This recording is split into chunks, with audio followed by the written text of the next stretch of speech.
ಹೇಳ್ತೇನೆ, ನೀವು ಒಂದಾಗಿದ್ದರೆ, ಒಕ್ಕಟ್ಟಾಗಿದ್ದರೆ, ಈ ಭಾಗದ ಅಭಿವೃದ್ಧಿ ಆಗಬೇಕು ಅಂತಕ್ಕಂಥ ಛಲ ಹಠ ನಿಮಗಿದ್ರೆ ಏನು ಬೇಕಾಗಿದೆ ನಾವು ಸಾಧಿಸಬಹುದು.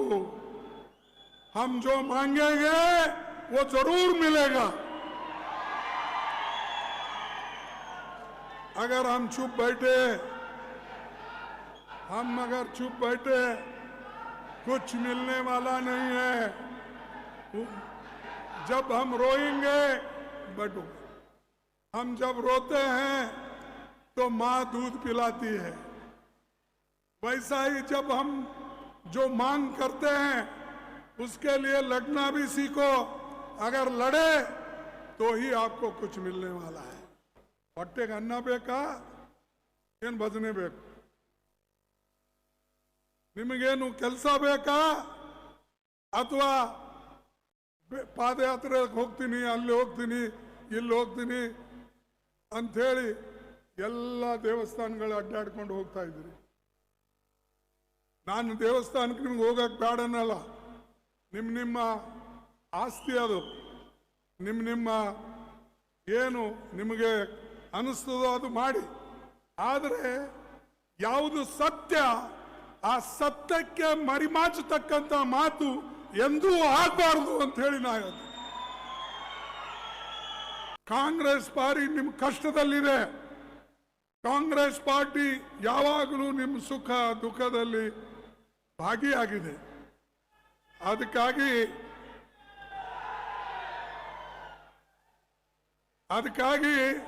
ಕಾಂಗ್ರೆಸ್ ಪಾರ್ಟಿಗೆ ಯಾರೂ ಕೂಡ ಮರಿತಕ್ಕಂಥದ್ದು ಸಾಧ್ಯವಿಲ್ಲ ಅಂತಕ್ಕಂಥ ಮಾತನ್ನ ಇವತ್ತು ನಾನು ನಿಮ್ಗೆ ಹೇಳಕ್ಕೆ ಇಚ್ಛೆ.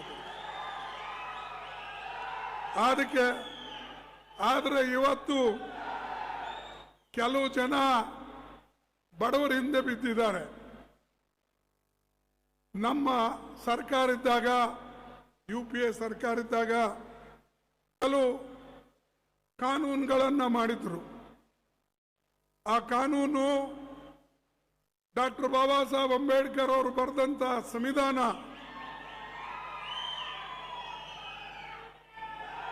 ಅದು ಆರ್ಟಿಕಲ್ 41 ಅದರ ಪ್ರಕಾರ ರೈಟ್ ಟು ವರ್ಕ್ ಅಂದ್ರೆ ಕೆಲಸ ಮಾಡತಕ್ಕಂಥ ಅಧಿಕಾರ, ಕೆಲಸ ಕೊಡ್ತಕ್ಕಂಥ ಅಧಿಕಾರ ಸಾಮಾನ್ಯ ಜನರಿಗೆ ಬೇಕು. ಮಕ್ಕಳಿಗೆ ಓದ್ತಕ್ಕಂಥ ಅಧಿಕಾರ ಬೇಕು. ಫುಡ್ ಸೆಕ್ಯೂರಿಟಿ ಅಂದ್ರೆ ಆಹಾರ ಧಾನ್ಯಗಳನ್ನ ಅವರಿಗೆ ಒದಗಿಸ್ತಕ್ಕಂಥದ್ದು ಆಗ್ಬೇಕು. ನಿಮ್ಮ ಆರೋಗ್ಯವನ್ನ ಚೆನ್ನಾಗಿರ್ಲಿ ಅಂತ ನೋಡ್ಕೊಳ್ತಕ್ಕಂಥದ್ದು ಇದು ಕಾಂಗ್ರೆಸ್ ಪಕ್ಷದ ಸರ್ಕಾರ. ಇದು ನೆನಪಿನಲ್ಲಿಡಿ. ಇದನ್ನ ಮುಂದೆ ನಮ್ಮ ಸರ್ಕಾರ ಕರ್ನಾಟಕದಲ್ಲಿ ಬಂದ ಮೇಲೆ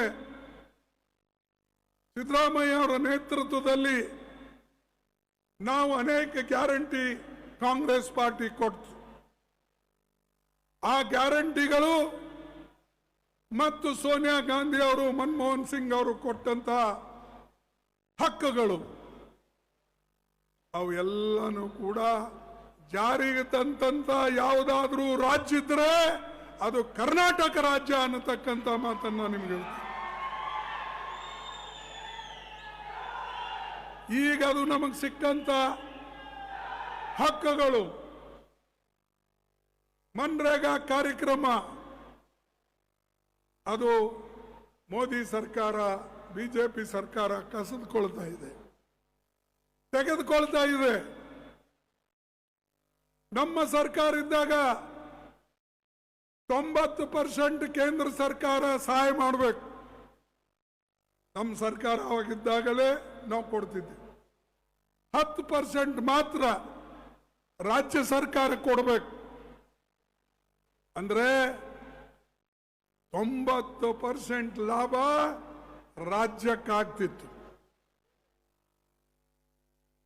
ಅದು ಆದ್ಮೇಲೆ ಈಗ ಮೋದಿ ಅವರು ಹೊಸ ಕಾನೂನು ತಂದು 60% ಕೇಂದ್ರ ಸರ್ಕಾರ ಕೊಟ್ರೆ 40% ನಾವು ಕೊಡಬೇಕು ರಾಜ್ಯ ಸರ್ಕಾರ. ಅಂದ್ರೆ 30% ಹೆಚ್ಚಿಗೆ ಹಣ ರಾಜ್ಯ ಸರ್ಕಾರದ ಮೇಲೆ ಭಾರ ಹಾಕಿ ನಮ್ಮನ್ನ ಸತ್ಯಾನಾಶ ಮಾಡಕ್ಕೆ ಮೋದಿ ಮತ್ತು ಬಿಜೆಪಿ ಸರ್ಕಾರ ಬರ್ತಾ ಇದೆ. ಇದಕ್ಕೆ ಉತ್ತರ ಕೊಡಿ ಅಂತ ನಾನು ಕೇಳ್ತಾ ಇದ್ದೇವೆ. ನಾವು ಪಾರ್ಲಿಮೆಂಟ್ ನಲ್ಲಿ ಹೋರಾಟ ಮಾಡಿದ್ದೇವೆ. ರೈತರಿಗೂ ಹೀಗೆ ಮೋಸ ಮಾಡಿದ್ರು. ಆವಾಗ ಕೊನೆಗೆ ನಮ್ಮ ಹೋರಾಟದಿಂದ, ರೈತರ ಹೋರಾಟದಿಂದ ಆ ಕಾನೂನುಗಳನ್ನು ವಾಪಸ್ ತೆಗೆದುಕೊಳ್ಬೇಕಾಯ್ತು, ಕಪ್ಪು ಕಾನೂನುಗಳನ್ನು. ಈಗ ಲೇಬರ್ಗಳಿಗೆ, ಕೂಲಿಕಾರರಿಗೆ, ಕಾರ್ಮಿಕರಿಗೆ ಒಂದು ಹೊಸ ಕಾನೂನುಗಳನ್ನು ತಂದಿದ್ದಾರೆ. 4 ಕೋಡ್ ಮಾಡಿ ಬಡವರ ಹೊಟ್ಟೆ ಮೇಲೆ ಹೊಡೆದು ಅವರಿಗೆ ಅನ್ಯಾಯ ಮಾಡತಕ್ಕಂತ ಕೆಲಸ ಯಾರಾದರೂ ಮಾಡಿದ್ರೆ ಈ ಬಿಜೆಪಿ ಸರ್ಕಾರ. ಇದು ನೀವು ಕೇಳಿ ಯಾರಾದರೂ ಕಾರ್ಮಿಕ ನಾಯಕರಿಗೆ. ನಮ್ಮ ಕಾಲದಲ್ಲಿ 8 ಗಂಟೆ ಕೆಲಸ ಮಾಡಬೇಕು. ಇದು ಡಾಕ್ಟರ್ ಬಾಬಾ ಸಾಹೇಬ್ ಅಂಬೇಡ್ಕರ್ 1945ರಲ್ಲಿ, ಯಾವಾಗ ಅವರು ಇನ್ನೂ ಕಾನೂನು ಮಂತ್ರಿ ಆಗಿದ್ದಿಲ್ಲ, ಬ್ರಿಟಿಷ್ ಸರ್ಕಾರದಲ್ಲಿ ಅವರು ವಾಯ್ಸ್ ರಾಯ್ಸ್ ಎಕ್ಸಿಕ್ಯೂಟಿವ್ ಮೆಂಬರ್ ಆಗಿದ್ರು. ಆ ಕಾಲದಲ್ಲಿ ಅವರು ಫೈಟ್ ಮಾಡಿ ಬ್ರಿಟಿಷರಿಗೆ ಒಂದು ಕಾನೂನ, ನಮ್ಮ ಜನರಿಗೆ ಒಂದು ಕಾನೂನ, ನಮ್ಮ ಜನರಿಗೆ ಒಂದು ಕಾನೂನ. ಇದು ಸಾಧ್ಯ ಇಲ್ಲ. ನಮ್ಮ ಬಡವರು ಕೂಡ 8 ಗಂಟೆ ನೌಕರಿ ಮಾಡಬೇಕಷ್ಟೇ ಹೊರತಾಗಿ 12 ಗಂಟೆ ಮಾಡಂಗಿಲ್ಲ ಅಂತ ಹೇಳಿದ್ರು. ಆದ್ರೆ ಇವತ್ತು ಮೋದಿ ಅವರು 12 ಗಂಟೆ ನೌಕರಿಗೆ ಕಾನೂನು ತಂದಿದ್ದಾರೆ. ಹೆಣ್ಣು ಮಕ್ಕಳು ರಾತ್ರಿನೂ ಕೆಲಸ ಮಾಡಬಹುದು, ಆ ಕಾನೂನು ತಂದಾರೆ. ಒಂದಲ್ಲ ಅನೇಕ ಬಡವರ ಮೇಲೆ ಪ್ರಹಾರ ಮಾಡ್ತಾ ಇದ್ದಾರೆ. ನರೇಗಾ ಈ ರೀತಿಯಾಗಾಯ್ತು. ನರೇಗಾದಲ್ಲಿ ನೀವು ಪಂಚಾಯತಿದವ್ರ ಮೆಂಬರ್ ಇರಬಹುದು, ಅಧ್ಯಕ್ಷರಿರ್ಬೋದು, ಎಲ್ಲ ಇರಬಹುದು ಇಲ್ಲಿ. ಆವಾಗ ನಿಮ್ಮಲ್ಲಿ ಏನು ಪಂಚಾಯತ್ಲಿಂದ ನೀವೇನು ಹೇಳಿಕೊಡ್ತಿದ್ರಿ ಸ್ಕೀಮಿನ ಪ್ರಕಾರ ನಿಮಗೆ ಅಲ್ಲಿ ಕೆಲಸ ಮಾಡಕ್ಕೆ ಅವಕಾಶ ಇತ್ತು. ಈಗೆಲ್ಲ ಮೋದಿ ಅವರು ಡೈರೆಕ್ಷನ್ ದಿಲ್ಲಿಯಿಂದ ಹೇಳ್ತಾರ, ಅವರು ಇಂಥ ಪಂಚಾಯತ್ನಲ್ಲಿ ಇಂಥ ಕೆಲಸ ತಗೊಳ್ಳಿ, ಇಂಥ ತಾಲೂಕಾದಲ್ಲಿ ಇಂಥ ಕೆಲಸ ತಗೊಳ್ಳಿ, ಇಂಥ ಜಿಲ್ಲೆಯಲ್ಲಿ ಇಂಥ ಕೆಲಸ ತಗೊಳ್ಬೇಡಿ ಅಂದ್ರೆ ಎಲ್ಲೆಲ್ಲಿ ಅವರಿಗೆ ಬೇಕಾಗಿಲ್ಲ ಅಂಥ ಜಿಲ್ಲೆಗಳಿಗೆ, ಅಂಥ ರಾಜ್ಯಗಳಿಗೆ ಅವರು ತೆಗೆದುಹಾಕಿ ತಮಗೆ ಬೇಕಾದಂಥದ್ ಕಡೆ, ತಮಗೆ ಯಾರು ಸಮೀಪ ಇರ್ತಾರೋ ಅಂತ ಕಡೆ ಇವತ್ತು ಮೋದಿ ಈ ಕಾನೂನನ್ನ ಲಾಗು ಮಾಡ್ತಾರೆ. ಇದರಿಂದ ಕಡು ಬಡವರಿಗೆ ತೊಂದರೆ ಆಗ್ತದೆ. ಆಮೇಲೆ ಪಂಚಾಯತಿ ಕೊಟ್ಟಂತ ಹಕ್ಕು ಹೋಗ್ತದೆ ಮತ್ತು ಪಂಚಾಯತಿಗೆ ಬರ್ತಕ್ಕಂಥ ದುಡ್ಡು ಕಡಿಮೆ ಆಗ್ತದೆ. ಈಗ 40% ಕೊಡಬೇಕು, 40% ಕೊಡ್ತಕ್ಕಂಥ ಶಕ್ತಿ ನಮ್ಮ ಕರ್ನಾಟಕ ರಾಜ್ಯಕ್ಕಿಲ್ಲ. ಅದನ್ನ ನಮ್ಮ ಮುಖ್ಯಮಂತ್ರಿಗಳಷ್ಟು ಭಾರ ವಹಿಸ್ಕೊಳ್ಬೇಕು, ಶಿವಕುಮಾರ್ ಅಷ್ಟು ಭಾರ ವಹಿಸ್ಕೊಳ್ಬೇಕು, ಮಂತ್ರಿಮಂಡಲದವರು ನಮ್ಮ ಶರಣ ಪಾಟೀಲ್ ವಹಿಸ್ಕೊಳ್ಬೇಕು. ಇದು ಸಾಧ್ಯನಾ? ಅಂದ್ರೆ ನಮಗೆ ಬಡವರಿಗೆ ಒಂದೊಂದಾಗಿ ಅವರ ಅಧಿಕಾರಗಳನ್ನ ಮೊಟಕುಗೊಳಿಸ್ತಾ ಇದ್ದಾರೆ. ಈಗ ನಾವು ಎಚ್ಚರಾಗಬೇಕು. ನಾವು ಹೋರಾಟ ಇಡೀ ದೇಶದಲ್ಲೇ ಪ್ರಾರಂಭ ಮಾಡಿದ್ದೇವೆ. ಇಲ್ಲೂ ಕೂಡ ಹೋರಾಟ ಪ್ರಾರಂಭ ಮಾಡಕ್ಕೆ ಈಗಾಗಲೇ ನಮ್ಮ ಪಕ್ಷದ ಅಧ್ಯಕ್ಷರು ನಿಮ್ಮೆಲ್ಲ ಕಡೆ ಸರ್ಕ್ಯುಲರ್ ಕಳಿಸಿರ್ಬೋದು. ಇದು ಯಾಕೆ ಮಾಡ್ತಾ ಇದ್ದೇವೆ ಅಂದ್ರೆ ಇದು ಒಂದು ಜಾಗೃತಿ ಉಂಟು ಮಾಡ್ತಾ ಇದ್ದೇವೆ. ಜನ ಮಲಗಿದಾಗ ಅವರ ಹಕ್ಕನ್ನ ಅವರು ತೆಗೆದುಕೊಳ್ಳಕ್ಕೆ ಅವರಿಗೆ ಶಕ್ತಿ ಇಲ್ಲ ಅಂದಾಗ ನಾವು ಅವರಿಗೆ ಸಪೋರ್ಟ್ ಮಾಡಲೇಬೇಕು. ಕಾಂಗ್ರೆಸ್ ಪಾರ್ಟಿ ಎದ್ದು ನಿಂತು ಎಲ್ಲರಿಗೆ ಸಹಾಯ ಮಾಡಬೇಕು.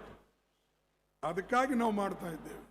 ಆದರೆ ಬಿಜೆಪಿದವ್ರ ಮನಸ್ಸಿಗೆ ಬಂದಂಗೆ ಮಾತಾಡ್ತಾರೆ, ಅವ್ರು ಏನೇನೋ ಹೇಳ್ತಾರೆ. ಇಲ್ಲ, ಮೋದಿ ಅವರು ಒಳ್ಳೇದು ಮಾಡ್ತಾ ಇದ್ದಾರೆ. ಏನ್ ಮಾಡ್ತಾ ಇದ್ದಾರೆ ಒಳ್ಳೇದು? ಜಿ ರಾಮಜಿ ಅಂತ. ಅಂದ್ರೆ ಮಹಾತ್ಮ ಗಾಂಧಿ ಹೆಸರು ತೆಗೆದು ಜಿ ರಾಮಜಿ. ನಾವು ಜಿ ರಾಮಜಿಗೆ ಮಣೆಯಿಂದಿಲ್ಲ. ನಾವು ಈ ದೇಶದ ಜನರ ಪರವಾಗಿದ್ದೇವೆ. ನಾವು ಮಹಾತ್ಮ ಗಾಂಧಿ ಹೆಸರಿನಲ್ಲಿ ಇಟ್ಟಂತ ಕಾರ್ಯಕ್ರಮ ಮುಂದುವರಿಸ್ತೇವೆ ಹೊರತಾಗಿ ಅದಕ್ಕೆ ಹಿಂದೆ ತಳ್ತಕ್ಕಂತ ಇಲ್ಲ. ಅದಕ್ಕೆ ನೀವು ಒಕ್ಕಟ್ಟಾಗಬೇಕು. ಒಕ್ಕಟ್ಟಾಗಿ ಬಡವರ ಪರ ನಿಲ್ಲಬೇಕು. ನೀವು ಕೇಂದ್ರ ಸರ್ಕಾರದ ಒಂದು ಏಜೆನ್ಸಿ ಇದೆ, CAG ಅಂತ, ಆ ಕಂಟ್ರೋಲರ್ ಆಫ್ ಅಕೌಂಟೆಂಟ್ ಜನರಲ್ ಅಂತ. ಅವ್ರು ಹೇಳ್ತಾರೆ ಸ್ಟ್ಯಾಂಡಿಂಗ್ ಕಮಿಟಿ ಮುಂದೆ, ನರೇಗಾ ಯೋಜನೆ ಬಹಳ ಒಳ್ಳೆಯದಿದೆ. ಅದರಿಂದ ಕೆರೆಗಳಾಗಿವೆ, ರಸ್ತೆಗಳಾಗಿವೆ, ಶಾಲಾ ಕಟ್ಟಡಗಳಾಗಿವೆ, ಅಂಗನವಾಡಿ ಕಟ್ಟಡ ಆಗಿವೆ. ಇಂಥವೆಲ್ಲ ಒಳ್ಳೆ ಕೆಲಸ ಆಗಿದೆ. ಅದನ್ನ ಮುಂದುವರಿಸಬೇಕು ಅಂತ ಹೇಳಿ ಅವ್ರದೇ ರಿಪೋರ್ಟ್ ಹೇಳ್ತದೆ. ಅವರು standing committee chairman Shivraj Patil Chavan ಅಂತಿದ್ರು, ಅವರು ಹೇಳ್ತಾರ. ಎಲ್ಲರೂ ಇದನ್ನ ಹೇಳುವಾಗ ನಿಮಗೇನು ದಾಡಿ ಬಡ್ದದ್ರಿ? ಬಡವರಿಗೆ ಒಳ್ಳೇದು ಮಾಡುವಾಗ ನೀವು ಅದನ್ನ ಕೆಡ್ಸಕ್ ಹೋಗ್ತೀರಾ? ಈಗ ಭಜನೆ ಮಾಡೋ ಕಾಲ ಇಲ್ಲ, ಕುಂತು ಹೋರಾಟ ಮಾಡೋ ಕಾಲ ಇದೆ. ನಮ್ಮ ಹಕ್ಕಿಗಾಗಿ ಹೋರಾಟ ಮಾಡ್ತಕ್ಕಂಥದ್ದು ಕಾಲ. ಬುಡ್ಬುಡ್ಕ್ಯಾರಂಗೆ ಇದು ತಗೊಂಡು ಅದು ಡಮ್ರ ಬಾರಿಸ್ಕೋತ ಹೋಗೋದಿಲ್ಲ. ನೋಡಿರ ನೀವು ಮೋದಿ ಅವ್ರು ಏನ್ ಮಾಡ್ತಾ ಇದ್ದಾರಂತ? ಅಲ್ಲಿ ಹೋದ್ರು ಇಲ್ಲಿ ಹೋದ್ರು ಹಿಂಗ್ ಹಿಂಗ್ ಹಿಂಗ್ ಮಾಡ್ಕೊಂಡು, ಅರೆ ಜನ ಒಟ್ಟಿಗೆ ಅನ್ನ ಇಲ್ಲದೆ ಸಾಯ್ತಾ ಇದ್ದಾರೆ. ನೋಡ್ತೀರಾ ಇರಾನ್ನಲ್ಲಿ ಏನ್ ನಡೆದಿದೆ? ಇರಾನ್ನಲ್ಲಿ ಒಟ್ಟಿಗೆ ಅನ್ನ ಇಲ್ಲ ಅಂತ ಹೇಳಿ ಅಲ್ಲಿ ದಂಗೆ ಎದ್ದಿದೆ. ಜನ ಹೊಡೆಪೆಟ್ಟು ನಡೆದಿದೆ, ಆಫೀಸ್ಗಳು ಸುಡ್ತಾ ಇದ್ದಾರೆ. ನೀವು ಇಲ್ಲಿ ಒಳ್ಳೆ ಕಾರ್ಯಕ್ರಮಗಳಿಗೆ ಬದಿಗಿಟ್ಟು ನಾ ರಾಮ್ ನಾಮ್ ಜಪ್ನ ಪರಾಯ್ ಮಾಲಪ್ನ ಅನ್ಕೊಂಡು ನೀವು ಇವತ್ತು ಇಲ್ಲಿ ಓಡಾಡ್ತಾ ಇದ್ದೀರಿ.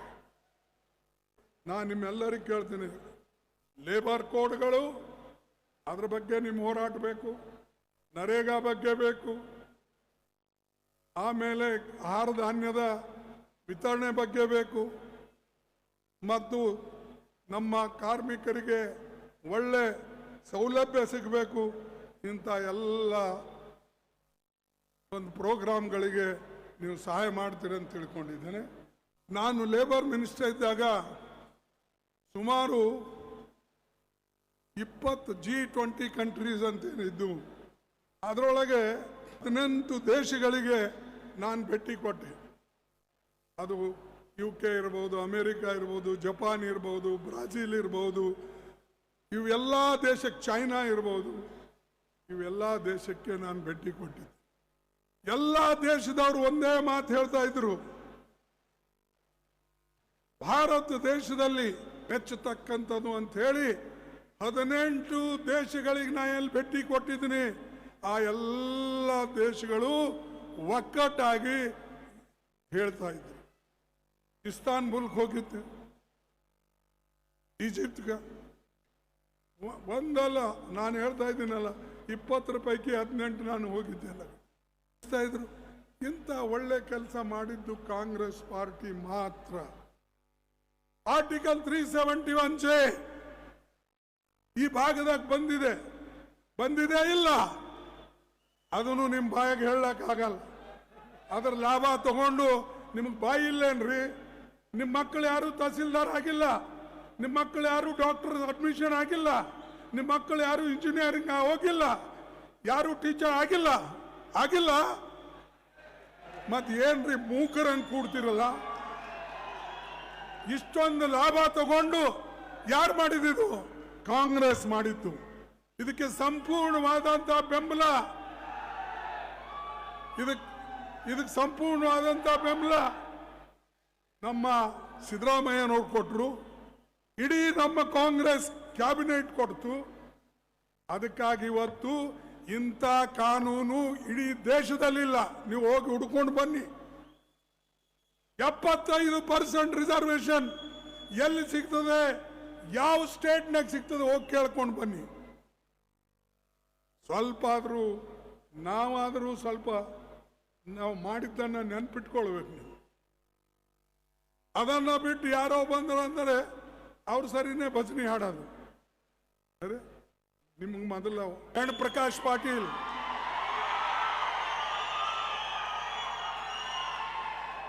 ಗುಲ್ಬರ್ಗಾ ಜಿಲ್ಲೆಯಲ್ಲಿ ಹೈದರಾಬಾದ್ ಕರ್ನಾಟಕ ಅಥವಾ ನಮ್ಮ ಕಲ್ಯಾಣ ಕರ್ನಾಟಕಕ್ಕೆ ಇವತ್ತು ಸಹಾಯ ನಿಮ್ಮೆಲ್ಲರ ಪುಣ್ಯಲಿಂದ ಸಿಗ್ತಾ ಇದೆ. 5 ಪಾರ್ಲಿಮೆಂಟ್ ಸೀಟ್ ನೀವು ಕೊಟ್ರಿ, ಅದಕ್ಕೆ ನಿಮ್ಮೆಲ್ಲರಿಗೆ ಧನ್ಯವಾದಗಳನ್ನು ಹೇಳ್ತೀನಿ. ಎಲ್ಲಿ ಬರಲಿಲ್ಲ, ಆದ್ರೆ ಇಲ್ಲಿ ಬಂತು. ಯಾಕೆ ಬಂತು? ಆರ್ಟಿಕಲ್ 371(j) ಅದರ ಅನುಕೂಲವಂತ ಪಡೆದಂತ ಜನ ಒಂದಾಗಿ ಮತವನ್ನ ಕೊಟ್ಟು ನಮಗೆ ಗೆಲ್ಲಿಸಿದ್ರು. ಅದೇ ರೀತಿಯಾಗಿ ಪ್ರತಿ ವರ್ಷ 5,000 ಕೋಟಿ ಕೊಡ್ತಕ್ಕಂಥ ಕೆಲಸ ನಮ್ಮ ಸಿದ್ದರಾಮಯ್ಯನವರು ಕೂಡ ಮಾಡಿದ್ರು. ಇದು ನೆನಪಿನಲ್ಲಿ ಇಟ್ಕೊಂಡು ಕೆಲಸ ಮಾಡಬೇಕು. और खास करके जो सेंट्रल गवर्नमेंट में आज हमारा हर कार्यक्रम का खात्मा कर दिया जा रहा है, उसके लिए आपको लड़ना है, एक होकर लड़ना है. इतना कह के मैं मेरे बात को